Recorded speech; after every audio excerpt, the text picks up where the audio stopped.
বন্ধুরা, তোমাদের সামনে চলে আসলাম নতুন আরেকটা ভিডিও নিয়ে। শুভ দুপুরের অনেক অনেক শুভেচ্ছা। তো আজকে রবিবার, চলো কি রান্না করেছি তোমাদেরকে দেখাই। আসো দেখাই কি রান্না করেছি। এই যে দেখো, প্রথমেই আছে ধোয়া ওঠা গরম গরম ভাত। তোমরা জানোই আমরা একটু গরম ভাত খেতে ভালোবাসি। আর আছে এই যে বেতের শাক ভাজা। এটা আজকে শুকনো লঙ্কা কালো জিরা ফোড়ন দিয়েছি, দিয়ে আলু দিয়ে ভেজেছি। বেতের শাক অন্যদিন বেগুন দিয়ে করি, আজকে আলু দিয়ে ভেজেছি।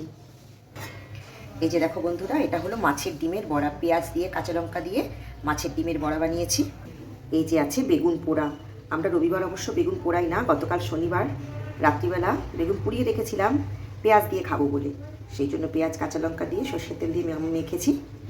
আর আছে এই যে দেখো কই মাছ, 3 পিস কই মাছ ছিল, ওটা তেল কই বানিয়েছি।